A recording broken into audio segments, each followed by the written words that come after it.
Здравствуйте, дорогие друзья! Я рада вас приветствовать на моем канале. Сегодня в данном видео я делаю необыкновенно вкусный, очень эффектный в разрезе торт «Зимний Шварцвальд». Здесь очень богатое сочетание разных вкусов, которые прекрасно друг друга дополняют. Торт необыкновенно просто вкусный и готовится из самых простых и доступных продуктов. Итак, сначала приготовим заварную основу для крема. 350 мл молока доводим до кипения. Здесь у меня 100 грамм сахара, 8 грамм ванильного сахара добавляем туда, 35 грамм кукурузного крахмала. Все это перемешиваем. 150 миллилитров холодного молока, 2 яйца среднего размера, весом без скорлупы, яйца и на бисквит, и на крем примерно по 50 грамм.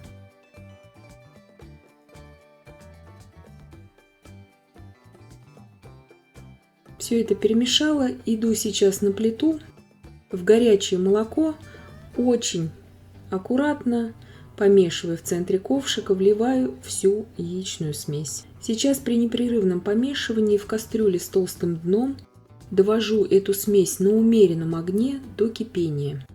Как только пойдут вот такие характерные первые пузыри, провариваю примерно еще 20 секунд и снимаю с огня.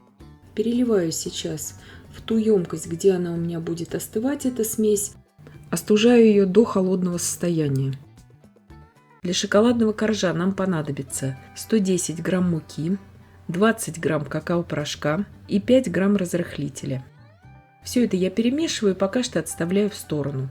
2 яйца среднего размера комнатной температуры, щепотку соли, 8 грамм ванильного сахара, 80 грамм сахара. Перемешиваю все просто большим венчиком. Вы можете перемешивать здесь и миксером. 80 мл молока комнатной температуры и 40 грамм растительного масла без запаха. Все перемешиваю.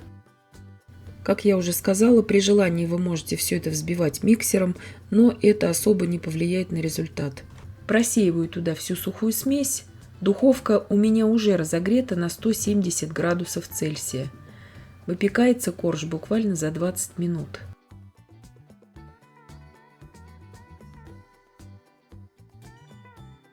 Форма у меня здесь 28 на 18 сантиметров. Также можете брать смело круглую форму 24 сантиметра в диаметре.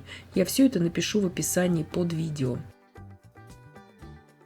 Выпекался корж у меня 20 минут на среднем уровне, без конвекции. Духовку, конечно же, во время выпечки не открываем.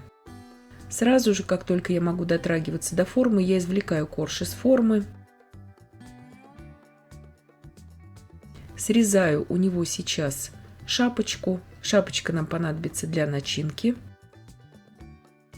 И нижний корж как основа. То есть справится с приготовлением этого коржа даже человек, который вообще никогда ничего не выпекал. Корж приготовила, отставлю пока в сторону. Теперь приготовлю вишневый слой, 30 грамм кукурузного крахмала, 150 грамм сахара. Все это перемешиваю. Здесь у меня 500 грамм размороженной вишни. Вишня в процессе размораживания дает много сока, выделяет жидкость, поэтому воды я здесь не добавляла. И перемешиваю все это с сухой смесью. Иду сейчас на плиту. На умеренном огне буду уваривать в кастрюле, естественно, с толстым дном. Доведу до кипения при непрерывном помешивании. Как только смесь закипит, буду проваривать ее еще примерно 1,5 минуты. Ориентироваться здесь нужно на то, чтобы смесь стала прозрачной и такого красивого бордового цвета. Непрерывно помешиваю, умеренный огонь.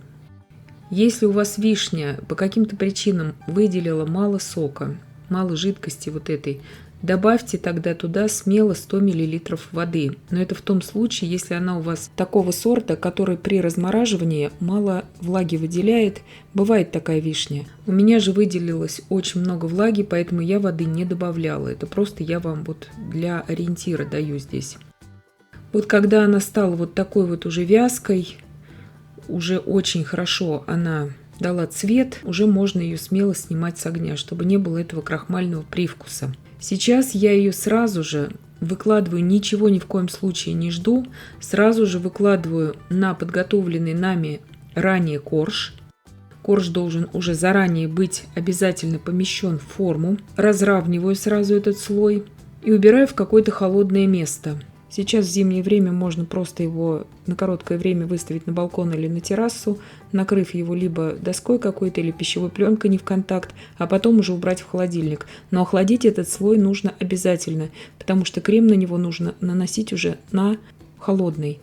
Здесь у меня 275 грамм готового слоеного бездрожжевого теста. Нарезаю его сейчас вот на такие полоски и буду выпекать его около 20 минут в заранее разогретой духовке при 200 градусах Цельсия, режим вверх-вниз, без конвекции, на среднем уровне я выпекала. Испеклись эти у меня полосочки, отставила в сторону, они очень быстро остывают.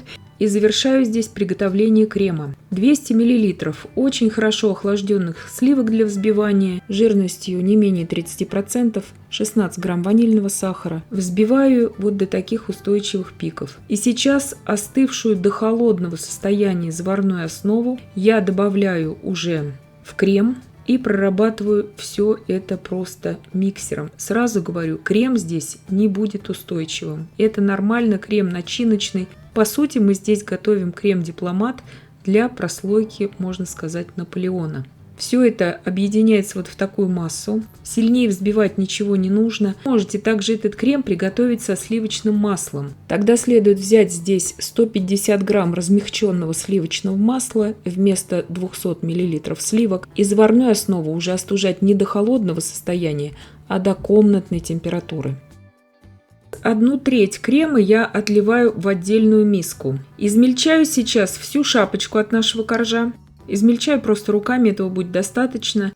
И добавляю сейчас эту измельченную крошку, вот к этому крему, который мы отлили.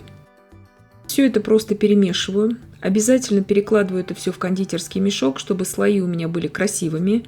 Если у вас нет кондитерского мешка, ничего страшного. Это можно сделать просто переложив это все в мешок для замораживания продуктов. Как правило, они такие плотные. Срезать у него уголок и отсаживать уже на корж. Вот этот слой с вишней у меня уже хорошо зафиксировался, он уже остыл. И я отсаживаю смело на него вот это количество крема. Как раз этого крема хватит для того, чтобы покрыть полностью слой с вишней. Незабываемо вкусный вот этот меланжевый слой получается с крошкой шоколадной, очень вкусный. Обязательно разравниваем этот меланжевый слой. Лучше это делать стальным шпателем или ножом. И выкладываю сейчас на него вот эти вот полосочки из слоеного теста. Сначала выкладываю половину этих полосочек. Выкладываю аккуратно, чтобы они равномерно распределились по коржу. Покрываю сейчас 1/2 крема. Но я делаю это на глазок. Кто новичок, вы можете все это на весах отвешивать. И вторую часть этих полосочек из слоеного теста выкладываю уже на этот заварной крем. Все это делается на самом деле очень просто и быстро. Главное здесь все делать поочередно, как я показываю в видео, и все у всех получится. Конечно, с этим кремом дипломат на сливках, который мы сейчас приготовили, вот эти слоеные коржи, назовем их так, полосочки, они пропитываются гораздо быстрее, нежели если бы мы этот крем готовили на сливочном масле. Тогда вам следует этот торт на сливочном масле, если крем будете готовить, обязательно убирать на ночь в холодильник, чтобы слоеные вот эти вот палочки все пропитались очень хорошо. Я же уберу сейчас примерно на 4 часа в холодильник. Накрывать обязательно нужно тогда в пищевой пленкой в контакт. Если вы будете на ночь убирать, я убираю вот так. Здесь у меня плитка шоколада 100 грамм. Шоколад у меня здесь темный, 50% какао. Нарезаю при помощи овощечистки. У меня будут такие как бы опилки шоколадные. Так мне и нужно было для декора. Теперь аккуратно очень снимаю вот эту форму, которая у меня держала весь этот торт, и посыпаю вот этими шоколадными опилками, шоколадной стружкой. Мне очень напоминают эти все опилки, вот эти вот палочки из слоеного теста, как бы дрова такие зимние.